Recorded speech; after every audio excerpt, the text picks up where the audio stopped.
Setelah Perang Dunia Pertama berakhir, terjadilah krisis keuangan terbesar di dunia. Semenjak saat itu, sistem keuangan, sistem perbankan, bursa saham mengalami perbaikan-perbaikan yang sangat berbeda jauh dari sebelumnya. Perang dan resesi ekonomi membuat pembaharuan di dunia keuangan adalah imbas positifnya. Kita pasti setuju bahwa pressure atau tekanan dalam hukum fisika merubah karbon menjadi berlian. Intinya adalah adanya tekanan. Benda tak bernilai seperti karbon ditekan di pressure jadi benda paling bernilai sedunia yang namanya berlian. Jadi tekanan jangan pernah ditakuti, masalah jangan pernah ditakuti, semuanya harus dihadapi. Tekanan Perang Dunia menghancurkan seluruh dunia, namun sejak selesai Perang Dunia Kedua, kecepatan pembangunan teknologi ada dalam kecepatan penuh yang membuat dunia seperti saat ini sangat maju dibandingkan 100 tahun yang lalu. Kemajuan umat manusia dalam 5.000 tahun dicapai hanya dalam 100 tahun. Sejak Perang Dunia Kedua juga ada New World Order yang bercita-cita mulia untuk tidak ada lagi Perang Dunia Ketiga, ingin membuat dunia damai. Dan New World Order tadi di bawah kendali negara pemenang Perang Dunia Kedua, yaitu Amerika dan sekutunya.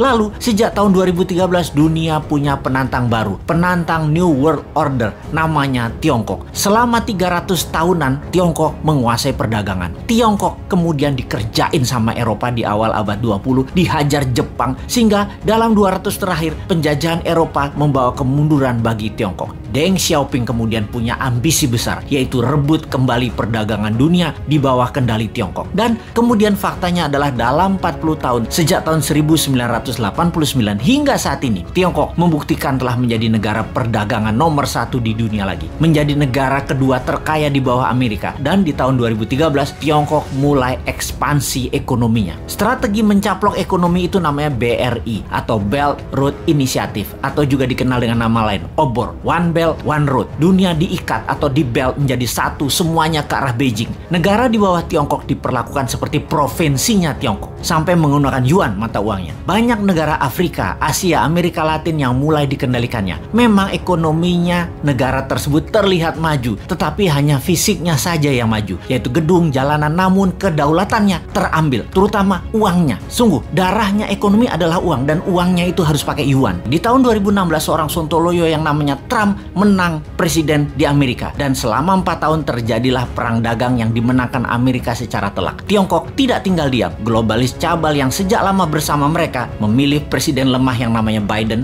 dan dimenangkan. Amerika mendadak menjadi mitra Tiongkok kembali saat ini. Pada saat PKC, Partai Komunis Tiongkok, beberapa minggu yang lalu ulang tahun ke-100, Xi Jinping dengan berani mengatakan akan memenggal kepala negara yang berani membuli Tiongkok, akan mengambil kembali Taiwan, Hong Kong, dan Macau. Bukan one country two system, tetapi one country Tiongkok only, dan menyiapkan 1000 silo tempat peluncuran roket berhulu ledak nuklir. Saat ini dunia dalam keadaan Perang Dunia Ketiga melawan virus akan menjadi perang militer Perang Dunia Ketiga sesungguhnya. Pernyataan sederhana dari pakar intelijen yang mengatakan, kalau Amerika tidak serang Tiongkok sekarang, mendiamkan Tiongkok sampai 10 tahun ke depan, Amerika tidak akan pernah menang perang dengan Tiongkok. Tiap tahun Tiongkok akan semakin kuat dan semakin kuat. Indonesia bagaimana? Pepatah gajah berkelahi dengan gajah, pelanduk mati di tengahnya. Jangan sampai terjadi. Amerika dan Tiongkok berperang, jangan sampai Indonesia jadi pelanduk mati di tengahnya. Kita harus segera berdaulat. Ambil kesempatan ini untuk berdaulat. Inilah masa yang tidak ada lagi yang terbaik dibandingkan masa ini. Pertama, Bappenas membuat perhitungan dengan rinci. Berapa cost accountingnya untuk Indonesia menjadi negara superpower di tahun 2045? Berapa biayanya? Buat 3 step. Menjadi negara berdikari di tahun 2025, menjadi negara maju 10